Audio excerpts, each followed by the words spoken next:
Amigos, ¿cómo están? Bienvenidos a un nuevo programa de Coopera Infancia con el tema fundamental como son los Objetivos de Desarrollo de la Niñez, ODN, y en esta oportunidad vamos a tratar sobre discapacidad en niños y niñas, y el tema es discapacidad en niños y niñas, cómo garantizar la atención de las necesidades invisibles. Para hablar de este tema estará con nosotros Diego Portillo, quien es psicólogo, magíster en gestión de políticas y programas para el desarrollo infantil temprano y miembro de Coopera Infancia. Como todos sabemos, personas con discapacidad tienen que tener una inclusión muy importante en nuestra sociedad, pero realmente no todos tenemos el conocimiento real de lo que significa discapacidad. Para poder continuar hablando de este tema, les presento a nuestro invitado de hoy, Diego Portillo. Adelante con tu saludo. Muy buenas tardes, estimados y estimadas. Gracias por unirse a esta conversación, y va a estar muy interesante hablar sobre las personas con discapacidad, específicamente las necesidades de las niñas y los niños. Gracias por estar con nosotros nuevamente, y ahorita vamos a ver este video de este ODN número 7 que trata sobre la discapacidad en niños y niñas. Adelante. ¿Sabías que la detección temprana de dificultades motrices, sensoriales y otras del desarrollo puede mejorar el 80% de la capacidad cerebral de un niño antes de los 3 años? El difícil acceso a los servicios de salud y educación y suficiente capacitación del personal para la atención temprana y poca disponibilidad de servicios en el territorio nacional limitan la atención especializada. Atender la discapacidad en niñas y niños es el 7º objetivo de desarrollo de la niñez, y desde Coopera Infancia proponemos: 1. Implementar con prioridad las acciones de alerta y detención temprana en los establecimientos que atienden a niñas y niños. 2. Acompañamiento socioemocional y económico a las familias con niños con discapacidad. 3. Facilitar los trámites para la certificación de la discapacidad. 4. Articulación intersectorial para la organización territorial de la atención y servicios especializados. Aseguremos la detección temprana, atención prioritaria y acompañamiento de niñas y niños con discapacidad.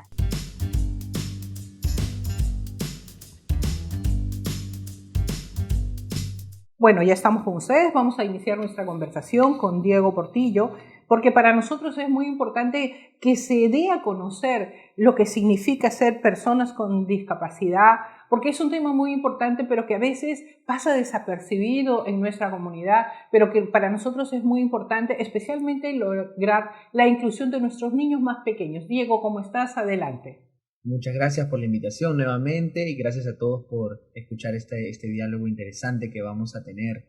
Cuando estamos hablando de niños y niñas con discapacidad, en general de personas con discapacidad, estamos refiriéndonos a personas que tienen una complejidad, un problema, digamos, muchas veces asociado a la salud, ¿no? Que tiene que ver a veces, por ejemplo, con sordera, en algunas ocasiones con algún problema motor, ¿no? No tener un brazo, no tener una pierna, presentar complicaciones que no te puedan dejar, digamos, desarrollarte como lo harías sin tener esas complicaciones, ¿verdad? Pero también cuando hablamos de discapacidad, de alguna forma estamos hablando de discapacidades que no necesariamente son del todo visibles, ¿no? Y que tienen que ver un poquito también con el tema de la neurodiversidad, es decir, hablamos, por ejemplo, de personas con autismo, o personas con Asperger dentro del espectro autista. Estamos hablando también, por ejemplo, de personas con diferentes niveles de retardo mental, ¿no? Pueden ser un retardo mental muy leve, un retardo mental más moderado o severo, ¿no? Y también estamos incluyendo, por ejemplo, a los niños con síndrome de Down, que son también parte de esta digamos, de este gran foco de las personas con discapacidad, ¿no? Entonces, cuando pensamos en los niños y en las niñas con discapacidad, estamos pensando también, o no quedándonos solo en la discapacidad, sino también pensando en la diversidad, ¿no? En las diferentes necesidades que ellos necesitan, porque son diversos, son diferentes, más que necesariamente una discapacidad. Y el segundo punto que hay que reconocer también es que es bien importante pensar la discapacidad no solo centrado en el niño y la niña, sino en el entorno que la rodea. Uno tiene una situación de discapacidad y esa situación de discapacidad se puede agravar o mejorar de acuerdo al entorno que tenemos. Por ejemplo, si soy una persona que tiene una discapacidad motora, ¿no? Soy un niño que no puedo, digamos que estoy en silla de ruedas, por ejemplo, este es el ejemplo más clásico. Si no tengo el suficiente espacio, las veredas o las rampas o los accesos adecuados para yo transportar en una ciudad, entonces tengo una ciudad que no es amigable y adaptada y flexible a mis necesidades. Entonces allí tengo una dificultad en mi cuerpo, sí, pero también estoy en situación de discapacidad porque el entorno no me lo permite. Entonces ese punto es muy importante a tomar en cuenta. En ese sentido, pues me gustaría que nos señales cuánto se ha avanzado en el Perú para hacer esta inclusión. Esa es una excelente pregunta y muchas gracias por hacerla. En Coopera Infancia lo que nosotros queremos es transmitir el mensaje de que cada niña y cada niño cuenta.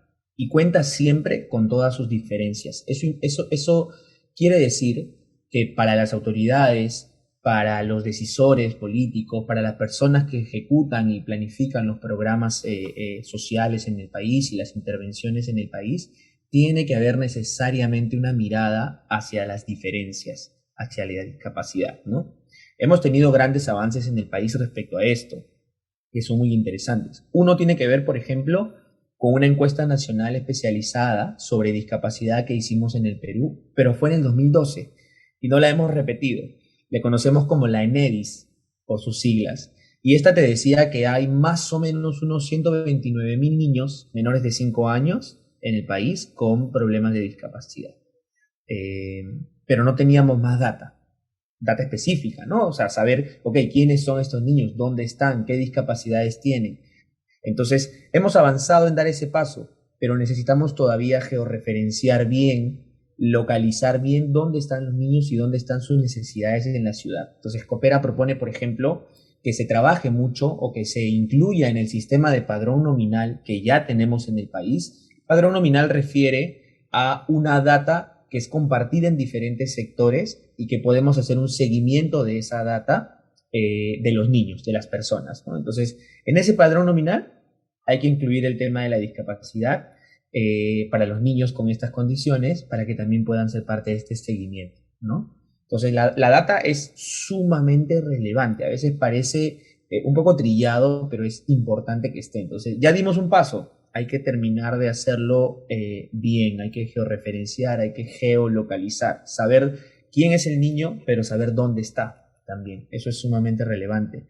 Y hemos tomado, por ejemplo, ampliaciones de servicios. Los servicios se han logrado ampliar respecto a los niños y las niñas con discapacidad. Ahora cada vez más niños y niñas logran acceder, por ejemplo, a la SOMAPED que están en las municipalidades, logran acceder a los servicios de CONADIS, logran acceder, por ejemplo, a los PRITE, que son centros especializados para niños con discapacidad, logran acceder a los CEBE, que son los Centros de Educación Básica Especial, ¿no? Existen en diferentes distritos, más en Lima, por supuesto, que en otras regiones.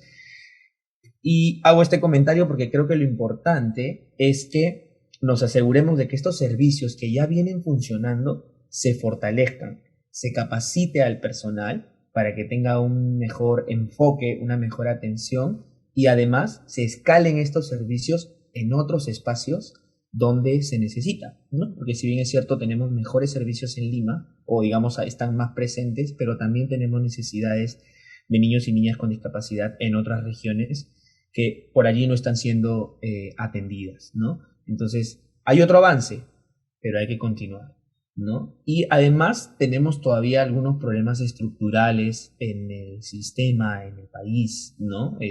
Respecto, por ejemplo, a falta de servicios higiénicos adecuados en ciertos espacios, ascensores que no están de todo adecuados, ausencia de rampas, ausencia de barandas, señalizaciones, ¿no? Por ejemplo, conversábamos hace poco con un grupo de personas que trabaja con niños y niñas de sordos, ¿no? Y sordas, que se comunican a través del lenguaje de señas.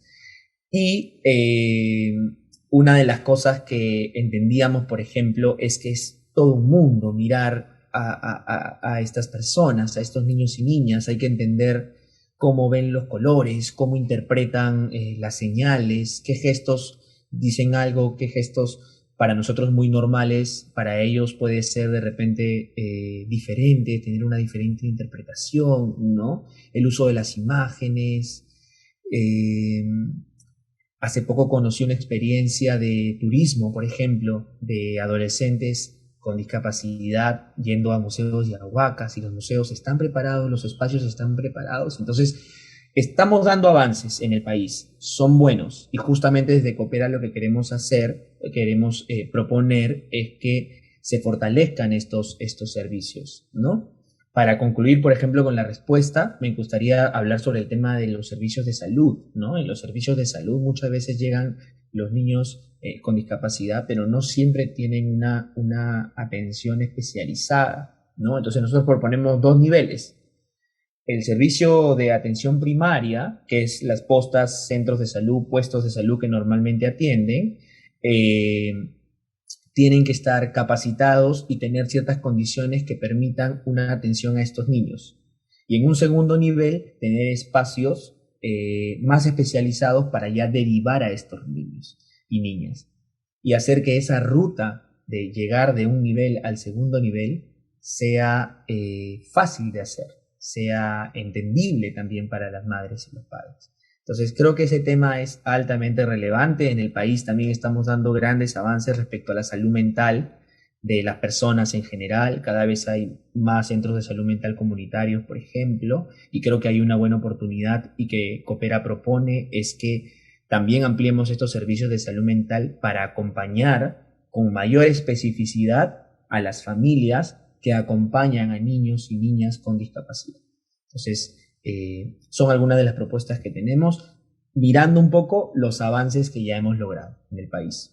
Tú has mencionado un tema que me parece muy interesante y son casos que se presentan, ¿no? Porque, por ejemplo, los niños que tienen ceguera, que tienen sordera, los padres tienen dificultades, por ejemplo, si tienen un problema, especialmente los niños sordos que tienen un problema de salud, y estamos hablando de los niños pequeños, para encontrar un pediatra que pueda entender realmente qué es lo que le pasa a esta criatura. ¿Cuál sería la recomendación especialmente para atender en salud y en infraestructura también a nuestros niños pequeños frente a las diversas necesidades que tienen? Y lógicamente los padres también están obligados a aprender diversos tipos de comunicación, especialmente cuando nuestros niños tienen necesidades especiales. Desde Coopera lo que proponemos es justamente asegurar primero una detección temprana y segundo una atención prioritaria a los niños y niñas con discapacidad, ¿no? Hay que entender que el ritmo que un niño o niña con discapacidad viva respecto a su salud, respecto a su educación, respecto a incluso a su socialización con las cosas, con otros, es diferente y requiere una atención más específica. Entonces el servicio tiene que estar preparado para que cuando llegue un padre, una madre con un niño en estas condiciones, pueda atenderlo, pueda darle el soporte que necesita, ¿no? Entonces queremos que se asegure la detección lo más temprano posible. Hay que preparar instrumentos, hay que establecer herramientas concretas que nos permitan saber, por ejemplo, desde el embarazo o desde muy pequeñitos, si hay o no una posibilidad de futura discapacidad. Esto nos va a permitir ganar tiempo, poder preparar a los padres, poder preparar al personal de salud que atienda las necesidades de este niño, ¿no? Para eso, por ejemplo, necesitamos una modernización tecnológica, cultural también, de, por ejemplo, el sistema de salud, que mire y que afronte esta situación, ¿no? También necesitamos fortalecer las capacidades de los centros de salud, ¿no? Justamente, ¿cómo lo hacemos? Brindando espacios donde se pueda atender de manera diferenciada y especializada a estos niños, reconociendo evidentemente los límites que cada centro de salud puede tener, ¿no? Pero también capacitando al personal de salud en los tiempos de servicio que ellos tienen, ¿no? Fomentar un enfoque integral en estos profesionales de salud para que puedan atender estos casos en cuanto lleguen a estos espacios de salud, ¿no? Ya lo decía hace un momento, la ruta tiene que estar clara, dónde me atiendo primero, con quién converso primero y luego a dónde voy, eso es sumamente importante. Y obviamente necesitamos mucha dotación de equipo y de recurso humano preparado en el tema para que pueda afrontar la situación, ¿no? Y una cosa que yo agregaría en ese punto, que lo hemos conversado un poquito, es, en paralelo a eso, tiene que haber agentes, promotores, profesionales, dedicándose a brindar exclusivamente soporte a las familias. Una de las cosas muy relevantes que desde Coopera pensamos es dar soporte a las familias, soporte de salud mental, soporte para afrontar el estrés, soporte para afrontar la ansiedad, educar y construir juntos con las familias estrategias de hacer frente, digamos, de contrarrestar los riesgos a los que sus hijos podrían estar expuestos en una situación de discapacidad, ¿no? Eso es sumamente relevante, pero eso solo lo logramos trabajando a través de mucha educación, de mucha salud, de mucha intervención con las familias o con los cuidadores principales que normalmente llamamos, que están a cargo de estos niños, ¿no? Entonces creo que estas son algunas estrategias que hay que pensar, adaptar también un poquito al contexto en el que estamos y ponerlas en práctica, ¿no? Desde esa perspectiva, ¿qué podríamos hacer nosotros para que haya una mayor integración con las personas con discapacidad y que necesitan literalmente ser apoyadas porque de otra forma estarían pues sesgadas de la sociedad? Lo primero que yo creo que debemos hacer personalmente es un poco cambiar el paradigma y entender que, por ejemplo, los expertos en las situaciones que vive un niño o una niña con discapacidad son justamente ellos y sus padres. Ellos saben cómo viven, qué se siente, cómo se experimenta, y hay que escucharlos mucho, ¿no? Las organizaciones, por ejemplo, que trabajan con niños y niñas con discapacidad tienen mucho que decir, mucho que aportar porque afrontan retos todos los días. Todos los días están afrontando diversas situaciones y han aprendido mucho a través del tiempo. Las organizaciones como MAPET, como CONADIS, que ya trabajan con estos niños y niñas con discapacidad, también tienen mucho por decir. Con esto quiero llegar a que si, por ejemplo, queremos hacer algunas políticas de Estado o algunos programas que intervengan a gran escala a los niños y niñas con discapacidad, hay que darle voz a estos actores que están involucrados en el tema.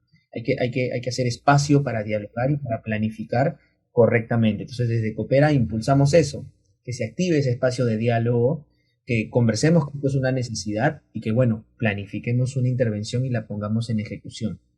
Pero desde el otro lado, cuando ya logremos tener un grupo que empiece a elaborar un plan, que empiece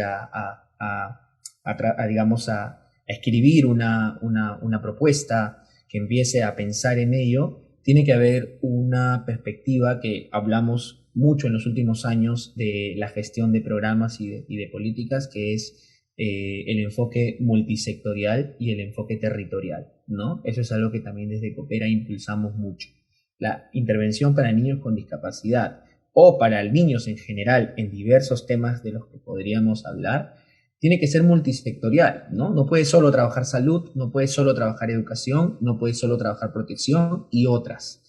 Hay que trabajar en conjunto, ¿no? Porque hasta, por ejemplo, el tema del agua es sumamente importante, ¿no? Imaginemos una familia con niños y niñas con discapacidad en un espacio en el que no tienen acceso al agua. ¿Cómo es la condición de salud de estos niños? Entonces, claro, tiene que intervenir salud, pero también tiene que intervenir la autoridad correspondiente, ¿no? Ministerio de Vivienda, de Saneamiento, para ver el tema del agua, ¿no? Y tiene que incluir, por ejemplo, educación, porque si queremos, por ejemplo, trabajar lavado de manos para evitar que los niños y niñas con discapacidad tengan, por ejemplo, episodios crónicos de diarrea o tengan infecciones, porque a veces incluso son más propicias a infecciones, bueno, tenemos que educar, tenemos que mirar desde salud, pero también desde otros sectores. Entonces, esa mirada multisectorial es sumamente relevante, ¿no? Y también la mirada territorial, por supuesto, ¿no? Hay que dar agencia, hay que dar fuerza, hay que dar soporte a las municipalidades, a los gobiernos regionales, para que también ellos puedan estar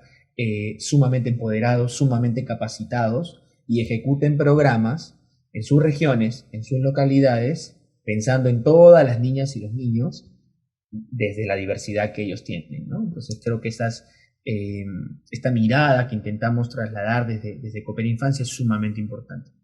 ¿Qué implica para nuestra sociedad estas personas con discapacidad? Y hablo en forma positiva, porque ahora vemos muchas agrupaciones, especialmente las personas que tienen síndrome de Down, que se están agrupando, que hacen trabajos sociales, que hacen trabajos normales como cualquiera de nosotros para salir adelante, que ingresen a las universidades, que están contribuyendo con la sociedad, que ingresan al mundo del modelaje, del arte, del cine. Son personas que lógicamente tienen un soporte muy grande detrás de ellos, como es la familia especialmente. Entonces, ¿qué implica en forma positiva tenerlos a ellos en esa forma integral tan profunda que está beneficiando a la sociedad? Lo primero implica que un fortalecimiento para esta población en sí misma, ¿no? Primero, ubicándonos solamente en ellos, habla mucho de su capacidad para superar diversas dificultades, su capacidad para empoderarse, para usar sus habilidades en pos de su desarrollo. Entonces, desde ahí ya nos están transmitiendo un mensaje sumamente fuerte en el que ellos y ellas indican que también podemos hacer un montón de cosas y podemos desarrollarnos en nuestra vida. Entonces, para mí, desde esa mirada ya es digamos, un objetivo logrado de parte de esta población. Lo segundo que podría decir es que lo que nos está indicando para nosotros es una oportunidad de ser un mejor país, ¿no? Es una oportunidad también de ser una mejor ciudadanía, ¿no? De entender que dentro de las diferencias con otras personas podemos seguir dialogando, podemos seguir teniendo espacios que incluyan todas las diversidades, específicamente el tema de niños y niñas o personas con discapacidad, ¿no? Entonces, esa situación nos da la oportunidad de entender que podemos ser una mejor nación, una mejor ciudadanía, más respetuosa de las diferencias del otro. Y eso, aunque no es una ganancia material, física que puedas tocar, es una ganancia abstracta, pero es una ganancia social de que estamos siendo cada vez mejores, ¿no? De que el Perú puede lograr ser muy inclusivo y tener oportunidades en igualdad y en equidad para todos. Y lo tercero que nos está dejando esta idea, esta reflexión, es que estas personas son justamente, y lo comenté hace un momento, los expertos en los temas que ellos viven. Ellos conocen lo que están haciendo, conocen lo que enfrentan, lo sienten, lo viven, lo palpan todos los días. Entonces, desde ahí ya son una población a quien consultar siempre que tengamos que hablar de personas con discapacidad, ¿no? No se me ocurre a mí, por ejemplo, plantear ideas y propuestas sobre qué hacer con los niños con discapacidad, los niños y las niñas con discapacidad, sin tener la voz de ellos, de sus padres, de los que fueron niños y ahora son jóvenes y son adultos y han logrado cosas. Todas esas experiencias hay que mirarlas, hay que entenderlas y hay que darles el rol que requieren, ¿no? El lugar que de alguna forma ya se han ganado porque han demostrado ser muy capaces de hacer muchas cosas. Entonces, esa sería la tercera reflexión que incluiría. Nosotros vamos a continuar conversando con el psicólogo Diego Portillo y regresamos enseguida para las preguntas del público que son muy importantes, pero antes nos vamos a un pequeño corte y regresamos enseguida.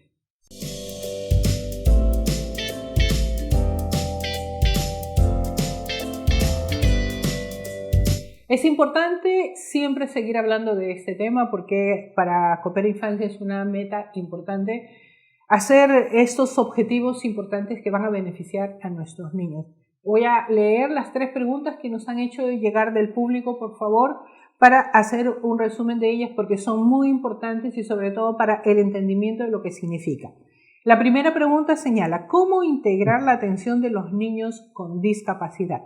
La segunda es, en zonas rurales, ¿qué mecanismos de ayuda deben poner en marcha las autoridades para identificar y ayudar a niños con discapacidad.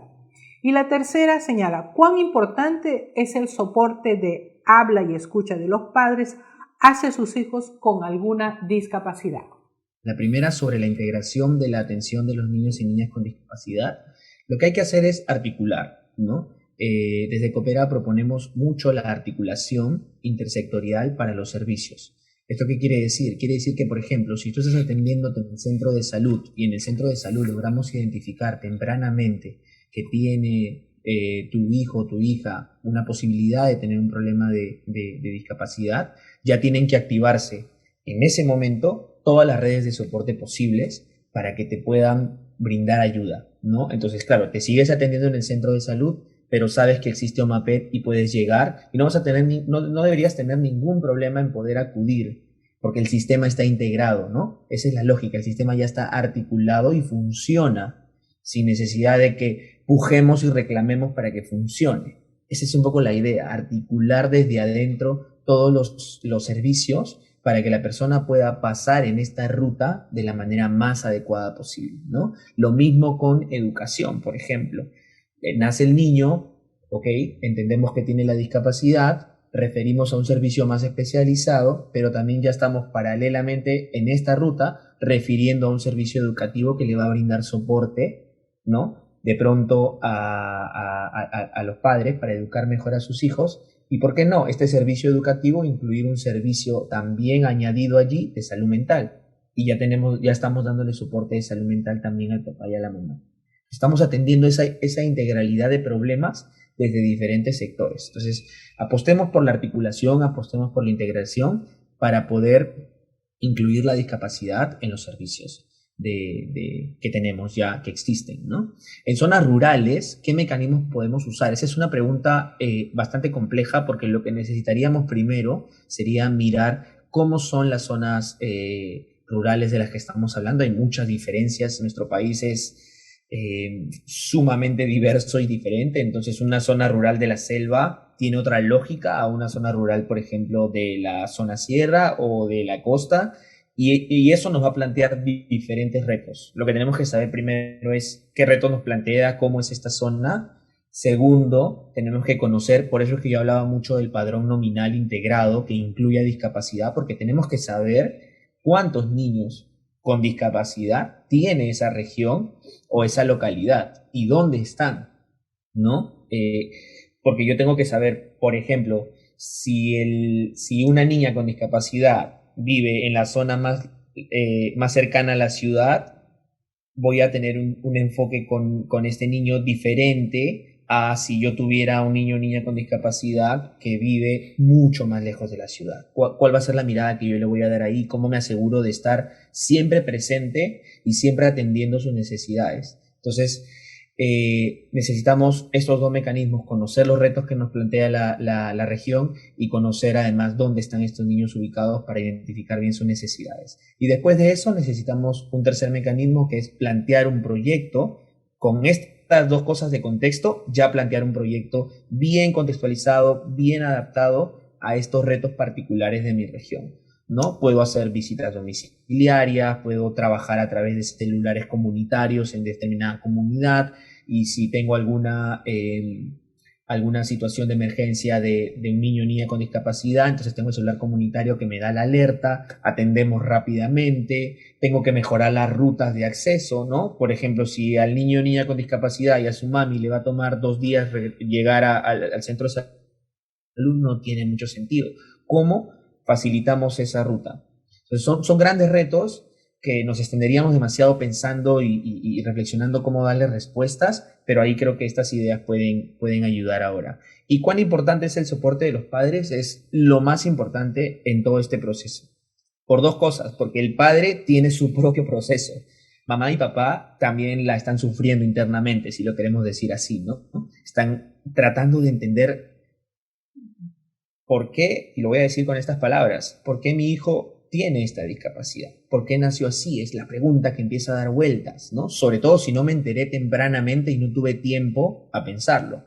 Entonces se mueven muchas cosas, muchas emociones, muchas ideas, muchos supuestos o creencias alrededor de eso que puede generar mucho estrés y mucha ansiedad. Entonces, el primer trabajo con los padres es poder atender ese tema, ¿no? ¿Cómo le damos ese soporte para sobrellevar esa situación, ¿no? No desde el lado negativo, sino porque en sí misma la situación es totalmente retadora, porque ese niño te va a dar otros retos, va a necesitar otras cosas en su vida, ¿verdad? Así Entonces, es bien importante eso, el soporte a los padres, con esto termino, el soporte a los padres es prioridad entre 1 y 2 para trabajar, porque luego son ellos los que van a asegurarse que el niño y la niña con discapacidad esté lo mejor posible. Perfecto, muchísimas gracias realmente por tu participación. Yo creo que en esta contextualización podemos aclarar mucho cómo podemos participar. Gracias por estar con nosotros, Diego Portillo, y será hasta una próxima oportunidad. Y con ustedes, amigos, pues los invito a firmar el manifiesto, a seguirnos en nuestras redes, en Coopera Infancia y Salgalú Televisión. Gracias y hasta la próxima semana.